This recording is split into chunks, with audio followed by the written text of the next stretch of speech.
Flipped by Wendelin Van Dranen, Chapter 5, Bryce, Brawk-brawk-brawk. Eggs scare me. Chickens too. And buddy, you can laugh at that all you want, but I'm being dead serious here. It started in the 6th grade with eggs, and a snake, and the Baker brothers. The Baker brothers' names are Matt and Mike, but even now I can't tell you which one's which. You never see one without the other. And even though they're not twins, they do look and sound pretty much the same. And they're both in Lynetta's class, so maybe one of them got held back. Although I can't exactly see a teacher voluntarily having either one of those maniacs 2 years in a row. Regardless, Matt and Mike are the ones who taught me that snakes eat eggs. And when I say they eat eggs, I'm talking they eat them raw and shell on whole. I probably would have gone my entire life without this little bit of reptilian trivia if it hadn't been for Lynetta. Lynetta had this major league thing for Skylar Brown, who lives about 3 blocks down, and every chance she got, she went down there to hang out while he practiced the drums. Well, boom, boom, whap, what did I care, right? But then Skylar and Julie's brothers formed a band, which they named Mystery Pisser. When my mom heard about it, she completely wigged out. What kind of parents would allow their children to be in a band named Mystery Pisser? It's vile. It's disgusting. That's the whole point, Mom, Lynetta tried to explain. It doesn't mean anything. It's just to get a rise out of old people. Are you calling me old, young lady? Because it's certainly getting a rise out of me. Lynetta just shrugged, implying that my mom could draw her own conclusion. Go to your room, my mother snapped. For what? Lynetta snapped back. I didn't say anything. You know perfectly well what for. Now you go in there and adjust your attitude, young lady. So Lynetta got another one of her teenage timeouts. And after that, anytime Lynetta was 2 minutes late coming home for dinner, my mother would messenger me down to Skylar's house to drag her home. It might have been embarrassing for Lynetta, but it was worse for me. I was still in elementary school, and the Mystery Pisser guys were in high school. They were ripe and ragged, raging power chords through the neighborhood, while I looked like I'd just gotten back from Sunday school. I'd get so nervous going down there that my voice would squeak when I'd tell Lynetta it was time for dinner. It literally squeaked. But after a while, the band dropped Mystery from their name, and Pisser and its entourage got used to me showing up. And instead of glaring at me, they started saying stuff like, Hey, baby brother, come on in. Hey, Brycey boy, want a jam? This, then, is how I wound up in Skylar Brown's garage, surrounded by high school kids, watching a boa constrictor swallow eggs. Since I'd already seen it down a rat in the Baker brothers' bedroom, Pisser had lost at least some of the element of surprise. Plus, I picked up on the fact that they'd been saving this little show to freak me out, and I really didn't want to give them the satisfaction. This wasn't easy, though, because watching a snake swallow an egg is actually much creepier than you might think. The boa opened its mouth to an enormous size, then just took the egg in and glub. We could see it roll down its throat. But that wasn't all. After the snake had glubbed down 3 eggs, Matt or Mike said, So, Brycey boy, how's he gonna digest those? I shrugged and tried not to squeak when I answered, Stomach acid? He shook his head and pretended to confide. He needs a tree. Or a leg. He grinned at me. Want to volunteer yours? I backed away a little. I could just see that monster try to swallow my leg whole as an after-egg chaser. No! He laughed and pointed at the boa slithering across the room. Ah, too bad. He's going the other way. He's going to use the piano instead. The piano? What kind of snake was this? How could my sister stand being in the same room as these dementos? I looked at her, and even though she was pretending to be cool with the snake, I know Lynetta, she was totally creeped out by it. The snake wrapped itself around the piano leg about 3 times, and then Matt or Mike put his hands up and said, Shh, shh, everybody quiet, here goes. The snake stopped moving, then flexed. As it flexed, we could hear the eggs crunch inside him. "Oh, gross," the girls wailed. "Whoa, dude," the guys all said. Mike and Matt smiled at each other real big and said, "Dinner is served." I tried to act cool about the snake, but the truth is, I started having bad dreams about the thing swallowing eggs, and rats, and cats, and me. Then the real-life nightmare began. One morning, about 2 weeks after the BOA show in Skylar's garage, Julie appears on our doorstep, and what she got in her hands? A half carton of eggs. She bounces around like it's Christmas, saying, "Hiya, Bryce! Remember Abby and Bonnie and Clyde and Dexter, Eunice and Florence?" I just stared at her. Somehow I remembered Santa's reindeer a little different than that. "You know, my chickens. The ones I hatched for the science fair last year." "Oh, right. How could I forget?" "They're laying eggs." She pushed the carton into my hands. "Here, take these. They're for you and your family." "Oh, thanks," I said, and closed the door. I used to really like eggs, especially scrambled with bacon or sausage. But even without the little snake incident, I knew that no matter what you did to these eggs, they would taste nothing but foul to me. These eggs came from the chickens that had been the chicks that had hatched from the eggs that had been incubated by Julie Baker for our 5th grade science fair. It was classic Julie. She totally dominated the fair. And get this, her project was all about watching eggs. My friend, there is not a lot of action to report on when you're incubating eggs. You've got your light, you've got your container, you've got some shredded newspaper, and that's it. You're done. Julie, though, managed to write an inch-thick report. Plus, she made diagrams and charts. I'm talking line charts and bar charts and pie charts about the activity of eggs. Eggs! She also managed to time the eggs so that they'd hatch the night of the fair. How does a person do that? Here, I've got a live-action erupting volcano that I've worked pretty stinking hard on, and all anybody cares about is Julie's chicks pecking out of their shells. I even went over to take a look for myself, and I'm being completely objective here. It was boring. They pecked for about 5 seconds, then just lay there for 5 minutes. I got to hear Julie jabber away to the judges, too. She had a pointer. Can you believe that? Not a pencil, an actual retractable pointer.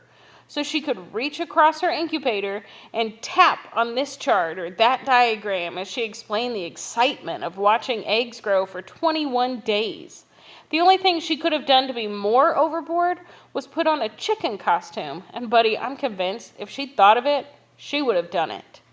But hey, I was over it. It was just Julie being Julie, right?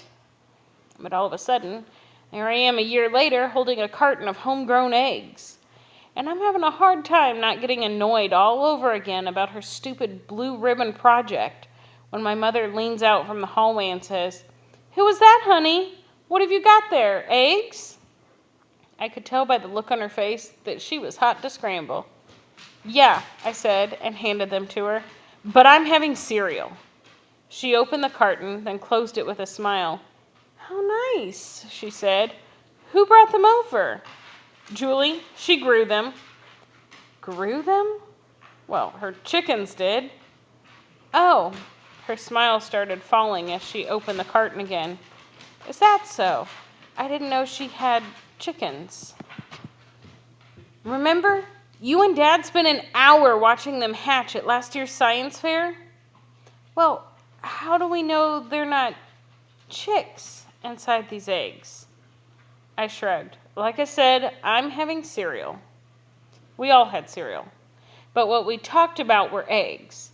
My dad thought they'd be just fine.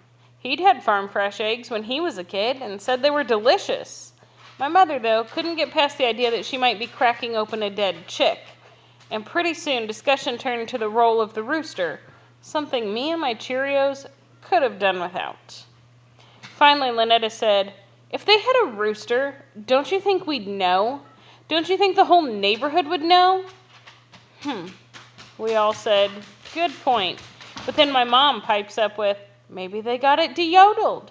You know, like they debark dogs." A de-yodeled rooster? My dad says, like it's the most ridiculous thing he's ever heard. Then he looks at my mom and realizes that he'd be way better off going along with her de-yodeled idea than making fun of her. He says, I've never heard of such a thing, but maybe so. Lynetta shrugs and says to my mom, so just ask them, why don't you? Call up Mrs. Baker and ask her. Oh, my mom says, well, I'd hate to call her eggs into question. It doesn't seem very polite now, does it? Just ask Matt or Mike, I say to Lynetta. She scowls at me and hisses, shut up. What? What'd I do now? Haven't you noticed I haven't been going down there, you idiot? Lynetta, my mom says, like this is the first time she's heard my sister talk to me or something. Well, it's true. How can he not have noticed? I was going to ask you about that, honey. Did something happen? Lynetta stands up and shoves her chair in.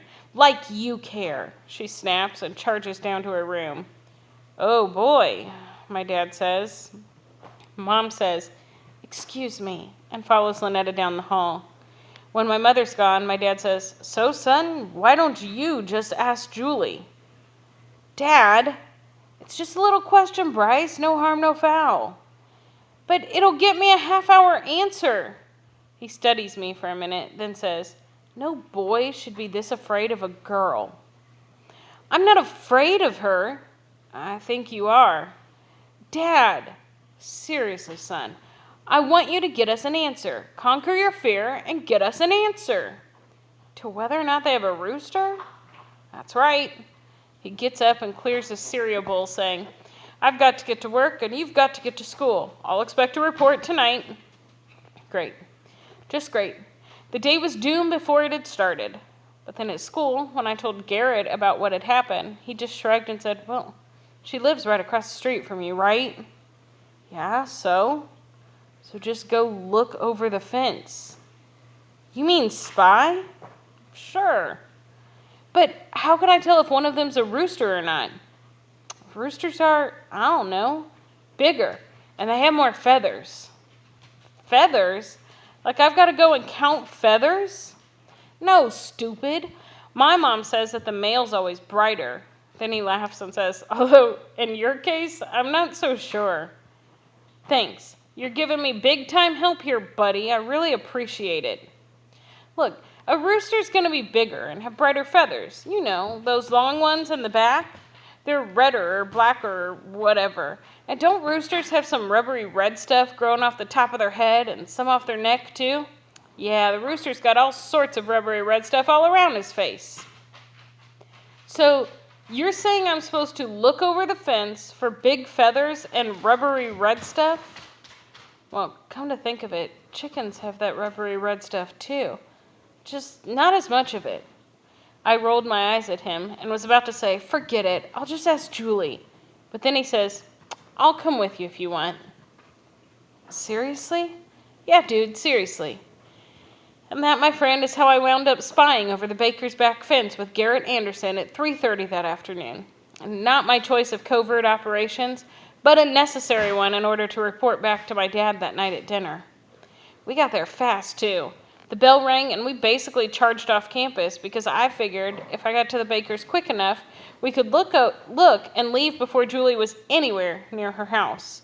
We didn't even drop off our backpacks. We went straight down the alley and started spying. It's not really necessary to look over the baker's fence. You can see almost as well looking through it. But Garrett kept sticking his head up, so I figured I should too. Although in the back of my mind, I was aware that Garrett didn't have to live in this neighborhood. I did. The backyard was a mess. Big surprise. The bushes were out of control, and there was some kind of hodgepodge wooden wire coop off to one side. And the yard wasn't grass. It was highly fertilized dirt. Garrett was the first to notice their dog, sacked out on the patio between two sorry-looking folding chairs. He points at him and says, "You think he's going to give us trouble?"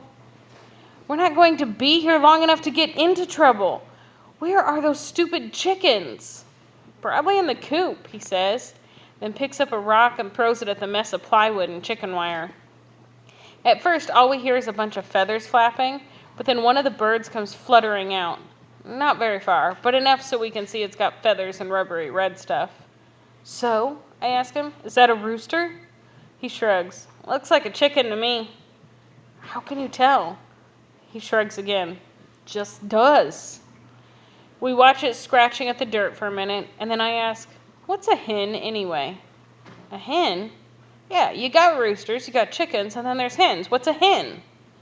It's one of those, he says, pointing into the baker's backyard. Then what's a chicken? He looks at me like I'm crazy. What are you talking about? Chickens! What's a chicken? He takes a step back from me and says, Brycey boy, you are losing it. That's a chicken. He stoops down to pick up another rock, and he's just about to let it fly when the sliding glass door to the back patio opens up, and Julie steps outside. We both duck, and as we're checking her out through the fence, I say, when did she get home? Garrett grumbles, well, you were losing it about chickens. Then he whispers, but hey, this'll work great. She's got a basket, right? She's probably coming out to collect eggs. First, she had to get all mushy with that mangy mud of hers. She got down and nuzzled and ruffled and patted and hugged, telling him what a good boy he was. And when she finally let him go back to sleep, she had to stop and coo at the bird Garrett had scared out, and then she started singing. Singing. At the top of her lungs, she goes, I've got sunshine on a cloudy day. When it's cold outside, I got the month of May. I guess you'd say, what can make me feel this way?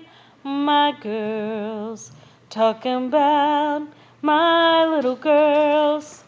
She looks inside the coop and coos, hello, Flo. Good afternoon, Bonnie. Come on out, pumpkin. The coop wasn't big enough for her to walk in. It was more like a mini lean-to shack that even her dog would have trouble crawling in. Does that stop Julie Baker? No. She gets down on her hands and knees and dives right in. Chickens come squawking and flapping out, and pretty soon the yard's full of birds. And all we can see of Julie is her poop-covered shoes. That's not all we can hear, though. She's warbling inside that coop, going, I don't need no money, no fortune or fame. I got all the riches, baby, anyone can claim. I guess you'd say, what can make me feel this way? My girls, talking about my little girls, my girls. At this point, I wasn't checking the chickens out for rubbery red stuff or feathers. I was looking at the bottom of Julie Baker's feet, wondering how in the world a person could be so happy tunneling through a dilapidated chicken coop with poop stuck all over her shoes. Garrett got me back on track. They're all chickens, he says. Look at them. I quit checking out Julie's shoes and started checking out birds. The first thing I did was count them. 1, 2, 3, 4, 5, 6. All accounted for. After all, how could anyone forget she'd hatched 6? It was the all-time school record. Everyone in the county had heard about that. But I was not really sure how to ask Garrett about what he had said. Yeah, they were all chickens, but what did that mean? I sure didn't want him coming down on me again, but it still didn't make sense. Finally, I asked him, you mean there's no rooster? Correctamundo. How can you tell? He shrugged. Roosters strut. Strut. That's right. And look, none of them have long feathers, or very much of that rubbery red stuff. He nodded. Yeah, they're definitely all chickens. That night, my father got right to the point. So, son, mission accomplished? He asked as he stabbed into a mountain of fettuccine and whirled his fork around. I attacked my noodles too and gave him a smile. Uh-huh, I said as I sat up tall to deliver the news. They're all chickens. The turning of his fork came to a grinding halt. And I could tell something was wrong, but I didn't know what. I tried to keep the smile plastered on my face as I said, "And what?" He rested his fork and stared at me. "Is that what she said? They're all chickens?" Not exactly." "Then what exactly did she say?" She didn't exactly say anything." "Meaning?" "Meaning I went over there and took a look for myself." I tried very hard to sound like this was a major accomplishment, but he wasn't buying. "You didn't ask her?" "I didn't have to. Garrett knows a lot about chickens, and we went over there and found out for ourselves." Lynetta came back from rinsing the Romano sauce off her 7.5 noodles, then reached for the salt and scowled at me, saying, "You're the chicken." "Lynetta," my mother said, "be nice." Lynetta stopped shaking the salt. "Mother, he spied. You get it? He went over there and looked over the fence. Are you saying you're okay with that?" My mom turned to me. "Bryce, is that true?" Everyone was staring at me now, and I felt like I had to save face. "What's the big deal? You told me to find out about our chickens, and I found out about our chickens." "Brawk, brawk, brawk," my sister whispered. My father still wasn't eating. "And what you found out," he said, like he was measuring every word, "was that they're all chickens." "Right." He sighed, then took that bite of noodles and chewed it for the longest time. It felt like I was sinking fast, but I couldn't figure out why. So I tried to bail out with, "And you guys can go ahead and eat those eggs, but there's no way I'm going to touch them, so don't even ask." My mother's looking back and forth from my dad to me while she eats her salad, and I can tell she's waiting for him to address my adventure as a neighborhood operative. But since he's not saying anything, she clears her throat and says, "Why's that?" "Because I don't know how to say this nicely." "Just say it," my father snaps. "Well, there's, excrement everywhere." "Oh, gross," my sister says, throwing down her fork. "You mean chicken droppings?" my mother asks. "Yeah, that's not even a lawn. It's all dirt and, chicken turds. The chickens walk in it and peck through it and..." "Oh, gross," Lynetta wails. "Well, it's true." Lynetta stands up and says, "You expect me to eat after this?" and stalks out of the room. "Lynetta, you have to eat something," my mother calls after her. "No, I don't," she shouts back. Then a second later, she sticks her head back into the dining room and says, "And don't expect me to eat any of those eggs either, Mother. Does the word salmonella mean anything to you?" Lynetta takes off down the hall, and my mother says, "Salmonella?" She turns to my father. "Do you suppose they could have salmonella?" "I don't know, Patsy. I'm more concerned that our son's a coward." "A coward, Rick, please. Bryce is no such thing. He's a wonderful child who's afraid of a girl." "Dad, I'm not afraid of her. She just bugs me." "Why?" "You know why. She bugs you too. She's over the top about everything. Bryce, I asked you to conquer your fear, but all you did was give in to it. If you were in love with her, that would be one thing. Love is something to be afraid of, but this is embarrassing. So she talks too much. So she's enthused about every little thing. So what? Get in, get your question answered, and get out. Stand up to her, for crying out loud." "Rick," my mom was saying, "Rick, calm down. He did find out what you asked him to." "No, he didn't." "What do you mean?" "He tells me they're all chickens." "Of course they're all chickens. The question is, how many are hens and how many are roosters?" I could almost hear the click in my brain. And man, I felt like a complete doofus. No wonder he was disgusted with me. I was an idiot. They were all chickens. Duh. Garrett acted like he was some expert on chickens, and he didn't know diddly squat. Why had I listened to him? But it was too late. My dad was convinced I was a coward. And to get me over it, he decided that what I should do was take the carton of eggs back to the bakers and tell them we didn't eat eggs, or that we were allergic to them or something. Then my mom butts in with, "What are you teaching him here, Rick? None of that is true. If he returns them, shouldn't he tell them the truth?" "What, that you're afraid of salmonella poisoning?" "Me? Aren't you a little concerned too?" "Patsy, that's not the point. The point is, I will not have a coward for a son." "But teaching him to lie..." "Fine. Then just throw them away, but from now on I expect you to look that little tiger square in the eye, you hear me? Yes, sir. Okay, then. I was off the hook for all of about 8 days. Then there she was again at 7 in the morning, bouncing up and down on our porch with eggs in her hands. Hi, Bryce, here you go. I tried to look her square in the eye and tell her, no thanks, but she was so darn happy, and I wasn't really awake enough to tackle the tiger. She wound up pushing another carton into my hands, and I wound up ditching them in the kitchen trash before my father sat down to breakfast. This went on for 2 years. 2 years! And it got to a point where it was just part of my morning routine. I'd be on the lookout for Julie so I could whip the door open before she had the chance to knock or ring the bell, and then I'd bury the eggs in the trash before my dad showed up. Then came the day I blew it.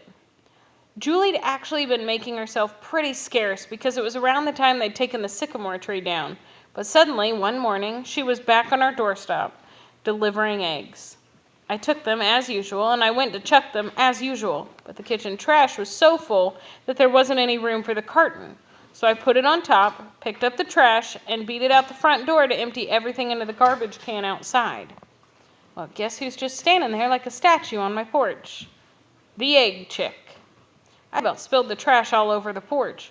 What are you still doing here? I asked her. I don't know. I was just thinking. About what? I was desperate. I needed a distraction. Some way around her with this garbage before she noticed what was sitting right there on top. She looked away like she was embarrassed. Julie Baker embarrassed? I didn't think that was possible. Whatever. The golden opportunity to whip a soggy magazine over the egg carton had presented itself, and buddy, I took it. Then I tried to make a fast break for the garbage can in the side yard, only she body blocked me. Seriously, she stepped right in my way and put her arms out like she's guarding the goal. She chased me and blocked me again. What happened? She wants to know. Did they break? Perfect. Why hadn't I thought of that? Yeah, Julie, I told her. I'm real sorry about that. But what I'm thinking is, please God, oh please God, let me make it to the garbage can. God must have been sleeping in. Julie tackled the trash and pulled out her precious little carton of eggs, and she could tell right off that they weren't broken. They weren't even cracked. She stood frozen with the eggs in her hands while I dumped the rest of the trash. Why did you throw them out? She asked, but her voice didn't sound like Julie Baker's voice. It was quiet and shaky. So I told her we were afraid of salmonella poisoning because her yard was a mess, and that we were just trying to spare her feelings. I told it to her like we were right and she was wrong, but I felt like a jerk, like a complete cluck-faced jerk. Then she tells me that a couple of the neighbors have been buying eggs off of her. Buying them. And while I'm coming to grips with this incredible bit of news, she whips out her mental calculator. Do you realize I've lost over $100 giving these eggs to you? Then she races across the street in a flood of tears. As much as I tried to tell myself that I hadn't asked her for the eggs, I hadn't even said we wanted them or needed them or liked them, the fact was I'd never seen Julie cry before. Not even when she'd broken her arm in PE. Not when she'd been teased at school or ditched by her brothers. Not even when they'd cut down the sycamore tree. I'm pretty sure she cried then, but I didn't actually see it. To me, Julie Baker had always been too tough to cry. I went down to my room to pack my stuff for school, feeling like the biggest jerk to ever hit the planet. I'd been sneaking around throwing out eggs for over 2 years, avoiding her, avoiding my father. What did that make me? Why hadn't I just stood up and said, no thanks, don't want them, don't need them, don't like them, give them to the snake, why don't you? Something. Was I really afraid of hurting her feelings? Or was I afraid of her?